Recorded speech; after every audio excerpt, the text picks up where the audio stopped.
Baik, Assalamualaikum warahmatullahi wabarakatuh. Pada pertemuan kedua hari ini, ya, kita akan membahas mengenai komponen teknologi informasi. Ya, kita tahu bahwa komputer bukan hanya sekedar kotak hitam yang bisa bekerja sendiri, ya, melainkan terdiri dari berbagai komponen, ya, di antaranya perangkat keras atau hardware, perangkat lunak atau software, dan manusia yang mengoperasikannya yang dikenal dengan brandware. Ya. Selain tiga komponen tersebut, ya ada juga data, informasi, dan pengetahuan yang diproses di dalamnya. Ya. Dengan memahami komponen ini, kita bisa mengerti bagaimana sebuah sistem komputer bekerja utuh. Ya, misalnya saat kita menggunakan aplikasi WhatsApp, ya kita sebenarnya memanfaatkan hardware ya yang berupa handphone ya, sedangkan softwarenya itu adalah aplikasi WhatsApp ya, dan brandware-nya itu adalah pengguna ya. Sedangkan data itu yang kita interaksi dengannya itu adalah pesan teks, gambar, dan suara ya, yang kemudian diolah menjadi informasi yang bermanfaat.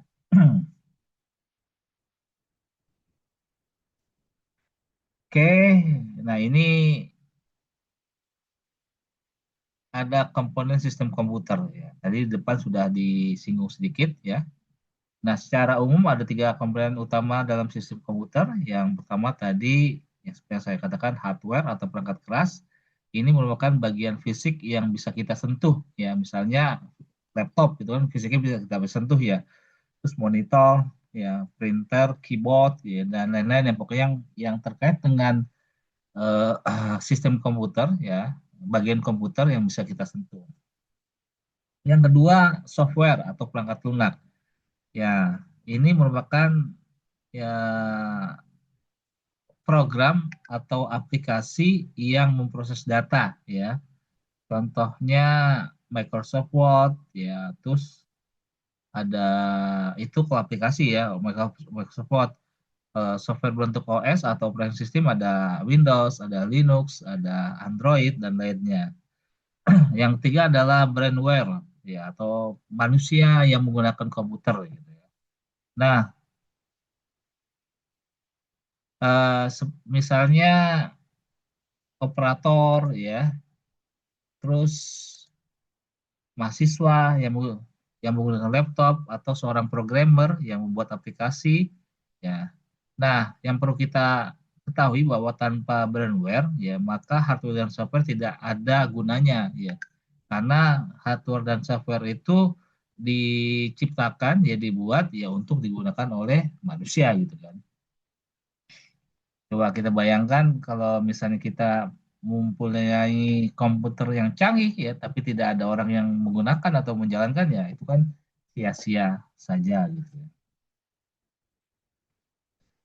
Oke, sekarang kita masuk ke tema perangkat keras hardware ya.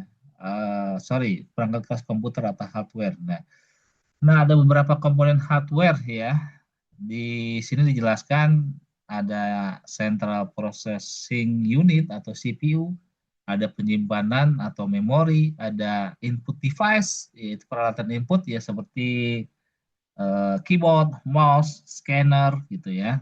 Terus ada output device, ya ini merupakan peralatan output seperti monitor yang menampilkan gambar, terus printer ya yang mengeprint atau mencetak hasil kerjaan kita di komputer, ada speaker yang mengeluarkan suara ya dan lainnya. Nah, terus ada communication device atau peralatan komunikasi. Ya, ini contohnya WiFi ya. Kita bisa koneksi ke internet atau LAN ya. Kita bisa mengkonekkan antara komputer satu dengan komputer yang lain dan lainnya. Nah, sekarang kita masuk ke perangkat hardware yang lebih detail lagi. Ya, ini di slide ini me, apa ya, menampilkan tentang CPU atau Central Processing Unit. Nah, selama ini kan kita pahamnya CPU itu kotak hitam ya. Sebenarnya itu hanya casingnya saja. Di dalamnya itu ya di dalam kotak yang dinamakan casing itu ada sebenarnya ada hard disk di dalamnya, ada mainboard, ya, ada VGA card, ada prosesor, ya, dan lainnya lah, ya.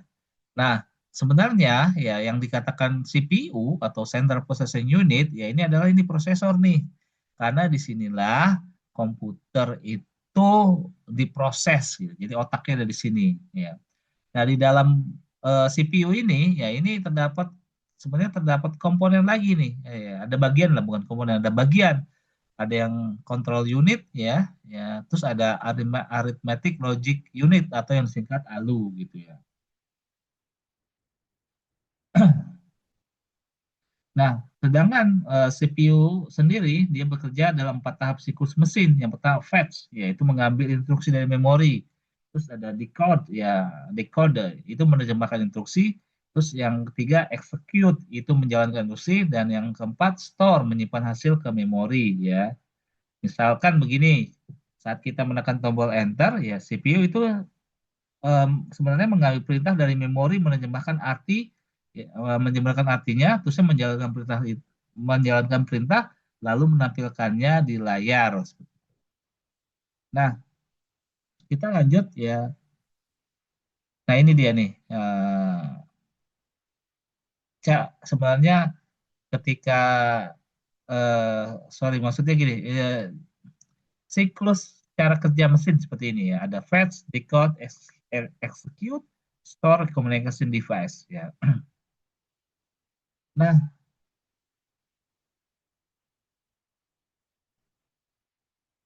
ini ada beberapa faktor penentu kemampuan prosesor itu bekerja dengan baik ya. Sama sistem clock, terus ada bus weight ya, ada I/O bus, ada database, ada terus yang terakhir ada watt size ya. Nah, kita lanjut ke sini ke perangkat keras komputer. Ya, yang lainnya ini jenis pemrosesan ya. Ada beberapa jenis pemrosesan. Yang pertama serial processing ya. Ini maksudnya adalah mengerjakan satu instruksi pada satu waktu. Misalnya komputer lama hanya bisa buka hanya satu aplikasi gitu ya. Terus ada parallel processing. Ya, ini maksudnya mengerjakan banyak instruksi sekaligus dengan prosesor ganda. Contohnya ya laptop yang sekarang nih yang sudah modern ya, dia bisa menjalankan aplikasi Zoom juga bisa bersamaan dengan waktu yang sama ya menjalankan aplikasi Word ya. Bahkan kalau misalnya yang speknya tinggi lagi ya banyak aplikasi yang dijalankan secara bersamaan. Ini biasa dikenal dengan istilah multitasking gitu ya. Terus ada juga yang namanya eh, pipeline processing. Ini maksudnya memecah pekerjaan jadi tahap-tahap seperti pabrik produksi ya. Contohnya prosesor model Intel atau AMD yang bisa memproses instruksi lebih cepat dengan cara berantai gitu ya. Dengan metode ini kecepatan komputer meningkat cepat ya, meningkat pesat gitu ya. Nah, ini tahapan processing ya. Pertama pengambilan instruksi, terus penerjemahan instruksi, eksekusi instruksi, terus penulisan hasil instruksi.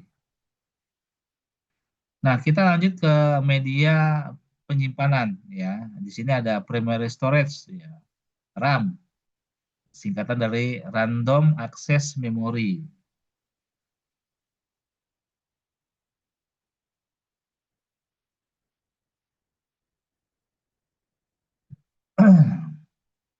Nah, ini eh sebenarnya kalau komputer itu sedang sedang kita nyalakan, kita gunakan, nah prosesnya sebenarnya ada di sini nih, di RAM ya, di Random Access Memory. Jadi ini penyimpanan sementara ya. Nanti kalau misalnya kita menyimpan kita save ya, baru ini yang tadinya masih berada di sini ya, ini akan ditransfer ke hard disk ya. Nah, ada beberapa jenis memori ya. Ada jenis DRAM ya atau dynamic RAM, ada SRAM, static RAM gitu ya. Ini hanya jenis-jenis, tapi kegunaannya adalah media penyimpanan sementara ketika komputer itu sedang dijalankan. Nah, ini edoram ini yang lama nih. Jenis memori RAM yang lama, ada SD-RAM ya. Ini hanya jenis-jenis ya, terkait dengan teknologi ya. Ini yang jenis-jenis memori RAM yang lama. Terus ada ROM. Nah, ini beda ROM. Kalau ROM itu dia memori yang sifatnya yang diperuntukkan ya, mohon maaf, yang diperuntukkan untuk menyimpan eh, spesifikasi atau menyimpan apa ya sistem ya yang sudah disetting di pabrik gitu. Berbeda dengan RAM, kalau RAM itu ketika komputer kita matikan itu datanya hilang ya, datanya hilang ya. Kalau ROM itu tidak. Jadi ROM itu adalah data-data pabrikan ya, pabrikan yang disimpan oleh pabrik ya ke dalam sebuah memori namanya RAM ya. Dia tidak bisa sifatnya tidak bisa dirubah. Nah, oleh karena itu namanya read only memory. Dia hanya bisa dibaca tetapi tidak bisa dirubah. Ya berbeda dengan RAM. Kok RAM ini kan read itu bisa gitu ya. Ketika kita mengubah data ya, mengubah data misalnya di Excel sebenarnya disimpan terlebih dahulu di sini kan, disimpan di sini. Nah, ini data-data ini bisa dirubah, tapi kalau yang di RAM ini tidak bisa dirubah. Ini biasanya data-data misalnya spesifikasi hardware, spesifikasi prosesornya gitu ya. Terus spesifikasi VGA-nya disimpan di sini. Gitu.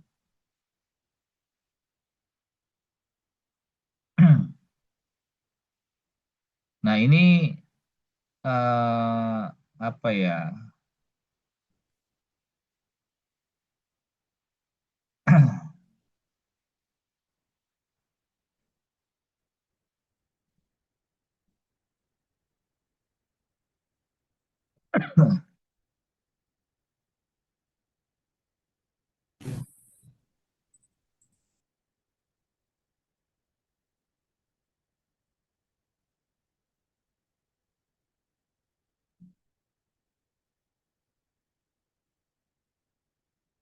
Oke, ini ada circuit board ya. Ini ada SIM, ada DIM. Ini seingat saya ini jenis RAM ya, jenis RAM ya. Ini tipenya ada SIM, ada DIM ya.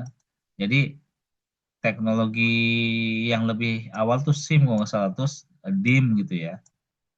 Nah, kalau ini kan SIM singkatan single inline memory module. Kalau DIM itu dual inline memory module ya. Tapi fungsinya ini seperti RAM ya, random access memory. Nah, ini ada cache ya, cache memory ya ini bentuknya kayak RAM ya. Ini RAM. Terus ini ada video memory ya, VRAM ya. Ya, ini untuk video ini. Terus ada flash memory ya, secondary storage ya. Pada intinya gini, rekan-rekan ini rekan-rekan mungkin ini sekedar eh, tahu aja ya, sekedar tahu bahwa ini ada perangkat keras namanya flash memory, secondary memory. Tetapi pada prinsipnya yang ini adalah tempat penyimpanan memori di komputer. Nah, selanjutnya ini ada hard disk. Ya berbeda dengan RAM ya. Hard disk itu adalah tempat penyimpanan data ya permanen ya. Kalau kalau misalnya kita sedang misalnya mengetik code gitu ya. Nah, selama pemrosesan eh, data di komputer itu disimpan di RAM terlebih dahulu. Nah, ketika di kita save gitu ya. Nah, nanti data yang di RAM tersebut ditransfer ke sini data-datanya. Nah, ini adalah hard disk ya, hard disk tipe SATA ya. Dan ini floppy disk ya. Saya nggak tahu apakah rekan-rekan pernah merasakan menggunakan media penyimpanan floppy disk gitu ya. Karena sudah lama hilang digantikan oleh flash disk gitu ya. Awalnya kan disketnya lebih besar, kalau nggak salah 5,5 inci. Kalau ini 3/4 inci deh nggak salah. Nah, ini ada beberapa karakteristik media penyimpanan ya. Ada beberapa karakteristik media penyimpanan.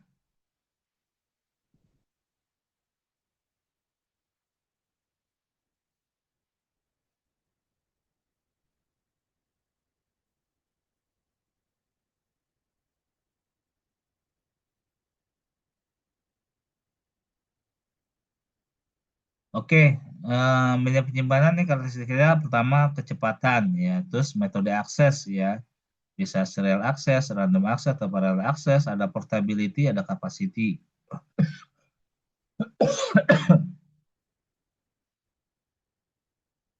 Nah, ini adalah hierarki media penyimpanan memori ya berdasarkan karakteristiknya ya. Yang pertama CPU, register, terus ya cache CPU, terus random access memory atau RAM.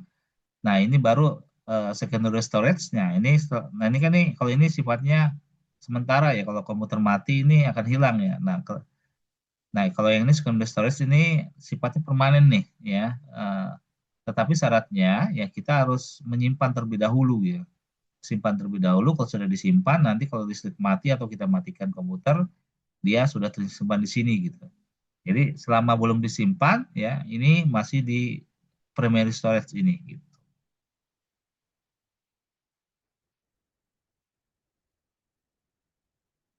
Nah, ini ya perbandingan primary storage dan secondary storage ya. Ini kalau primary ini temporary ya seperti yang tadi saya sampaikan tadi, kalau yang secondary sifatnya permanen ya.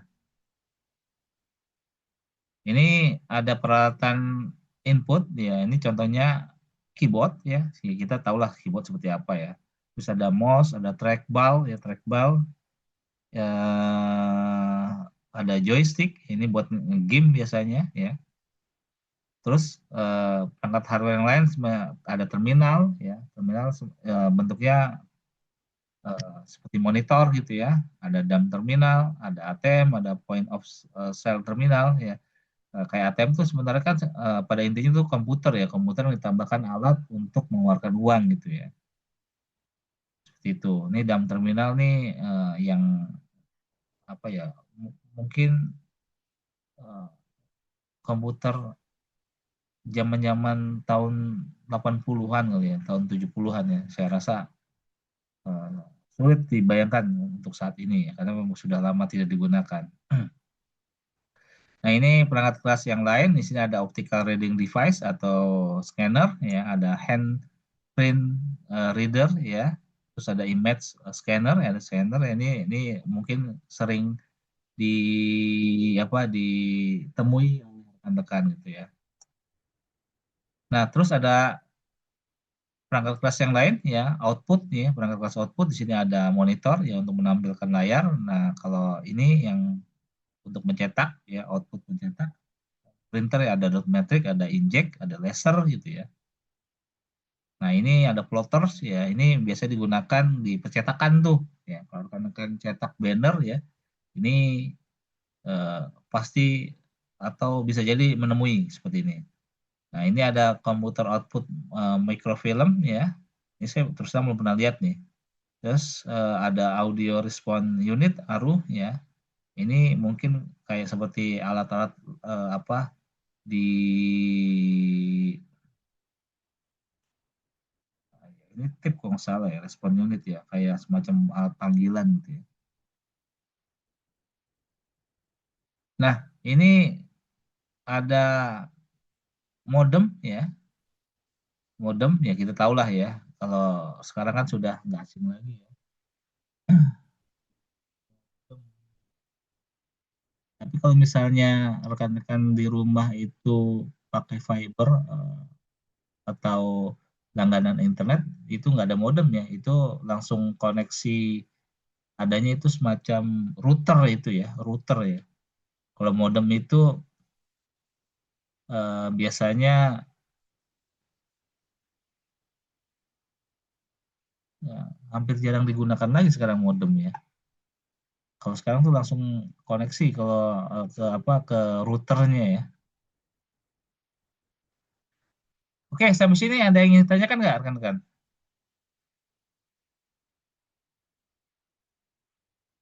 Nah, ini bedanya nih kalau kita berbicara teknologi ya, semakin canggih teknologi ya, semakin hilang apa hilang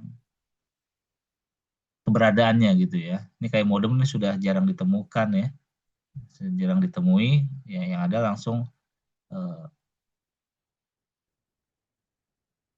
apa tadi router ya, router ya. Kalau modem tuh biasanya harus di dial ya. Kalau router kan nggak koneksi langsung langsung langsung di setting ya, langsung terkoneksi dengan provider. Oke, kita lanjut ke software. Kalau tadi hardware, sekarang software ya. Intinya software itu perangkat lunak ya. Nah, software itu terdiri dari ada OS ya, operating system, ada aplikasi gitu ya.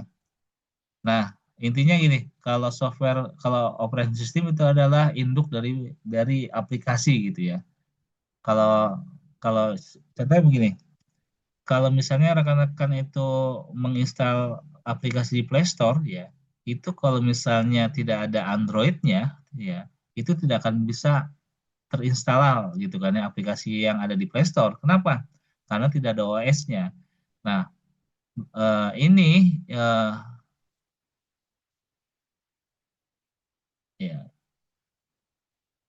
ya jadi aplikasi yang ya apa sistem yang software yang kita install dari Play Store itu namanya aplikasi. Nah, sedangkan Android itu dikatakan eh, sistem operasi. Jadi HP itu bisa nyala tanpa aplikasi, tetapi HP tidak bisa nyala tanpa sistem operasi gitu ya. Kalau bisa sih mungkin bisa, tapi nyala hitam seperti aja ya, hitam seperti HP-HP jadul dulu ya.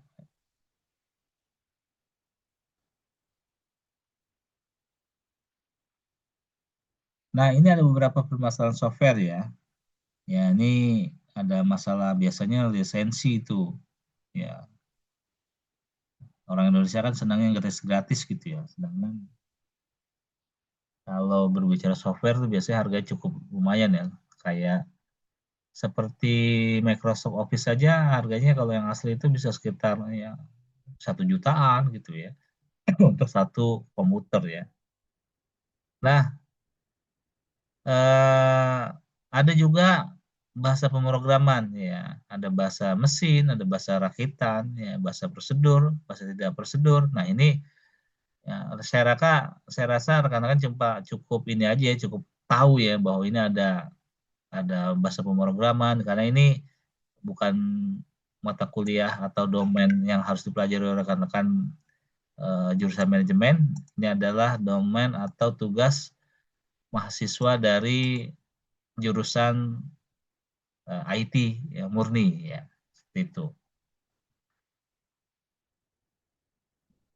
Nah, ini perangkat lunak komputer ya yang terkait dengan bahasa pemrograman ya. Ini ada bahasa pemrograman natural ya, ada bahasa pemrograman virtual, ada HTML ya, ada extensible markup language, ada XML dan lainnya ya. Sekali lagi ini rekan-rekan hanya cukup tahu saja ya. Jadi familiar dengan istilah-istilah ini ya karena yang biasanya bukan biasanya yang harus paham ini apa itu natural language was hypertext markup language ini adalah mahasiswa jurusan IT gitu ya. Nah, ini ada beberapa jenis brandware ya, jenis brandware ya. Ini ada sistem analis ya, ada programmer, ada end user. Sistem analis itu biasanya orang yang merancang ya, menganalisis sistem. Nah, programmer tuh membuat rancangan tersebut menjadi program. Kalau misalnya kita ibaratkan dengan pakaian ya. Ini sistem analis tuh desainer ya, programmer itu tukang jahit, end user itu adalah orang yang menggunakan pakaian yang sudah jadi gitu.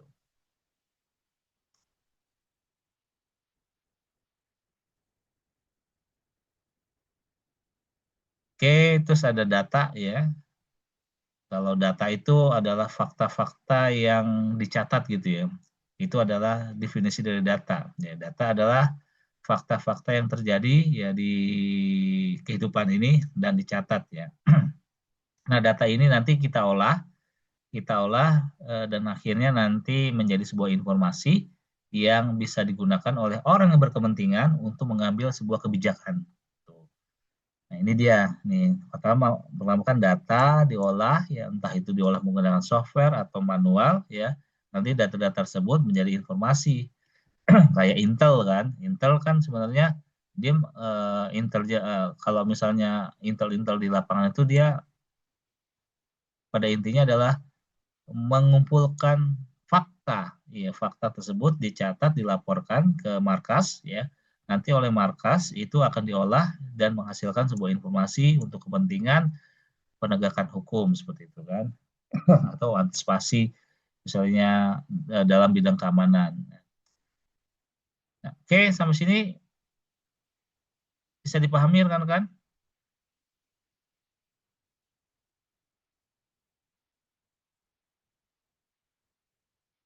Bisa, Pak. Bisa, Pak.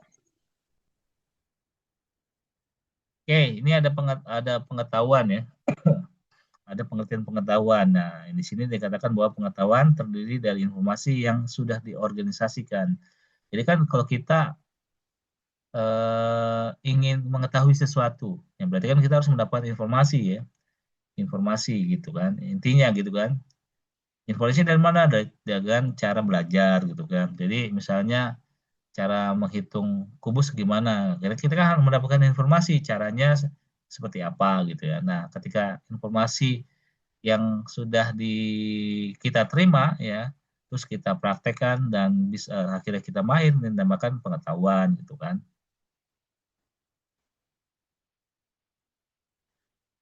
Nah, ini terkait dengan informasi dalam bidang komputer. Nah, ini ada hierarki datanya. Yang pertama bit, ya, terus ada field, ada record gitu ya. Kalau field itu, kalau di Excel kolom gitu ya. Kalau record tuh baris gitu ya. Nah, ini ada metode akses record ya, ada index sequential access method atau ISAM, ada direct file access method ya. Ini adalah metode akses record gitu ya.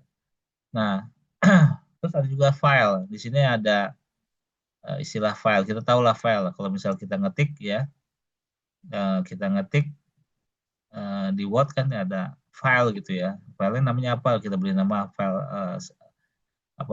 file yang kita simpan tuh namanya seperti apa gitu kan. Nah, permasalahan di dalam file itu ada istilah namanya data redundancy, duplikasi. Nah, kalau sekarang semakin canggih zaman ya, OS di Windows sekarang misalnya filenya itu sama, diprotek kan, dibilang sudah ada file dengan nama yang akan kita simpan. Atau misalnya sekarang kalau kita mengcopy data ya, terus ternyata namanya sama, otomatis tuh oleh Windows tuh dirubah ya.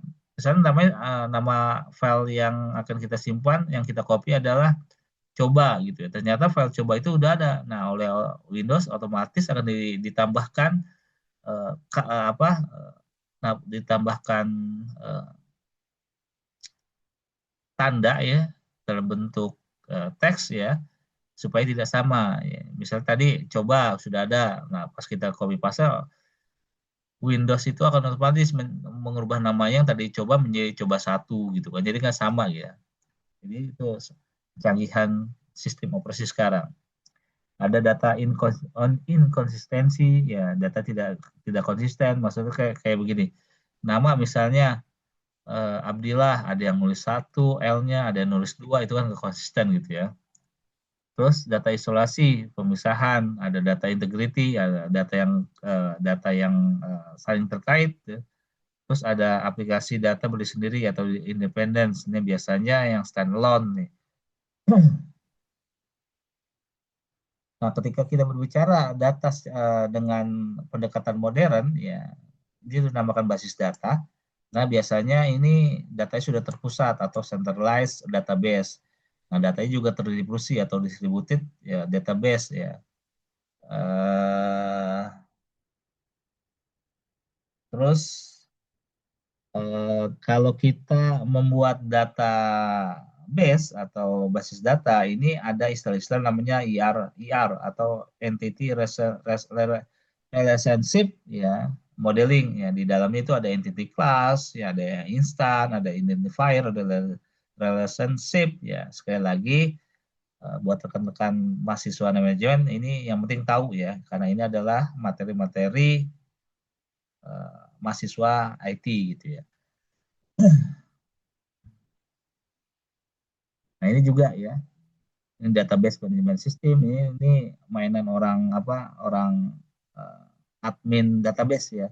Di situ ada model data, ada DDL atau data definition language, ada data manipulation language, data dictionary ya. Ini adalah istilah-istilah yang ditemukan ya, kalau kita misalnya belajar database manajemen sistem ya. Terus ada logical data model gitu ya. Nah, kita masuk ke pengorganisasian data dan informasi ya. Ini ada gudang data ya. Atau data warehouse, ada multidimensional data model, ada data mart, ada data mining, ada text mining. Ini terkait dengan apa yang mata kuliah data warehouse ya. Jadi rekan-rekan cukup tahu saja ya. Ini ada istilah-istilah ini ya, multidimensional data model, data mart, ada data mining, ada text mining ya. Seperti itu. Nanti nggak asing lagi. Sampai sini ada yang ingin tanyakan?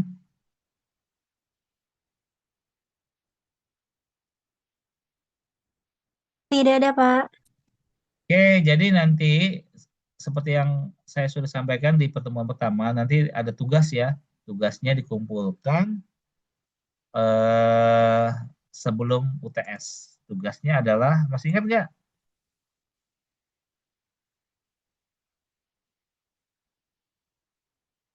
Masih ingat tugasnya? Tugasnya ini ya. Mana ya tugasnya? Nah ini tugas pertama yaitu membuat carousel ya Instagram dengan tema dari materi set pertemuan 1 hingga pertemuan 6 ya. Nah, ini dikumpulkan sebelum UTS. Nah, sebelum UTS, UAS ini tugas dua membuat sama carousel ya Instagram dari hasil produk mata kuliah entrepreneurship ya. Bisa dipahami ya?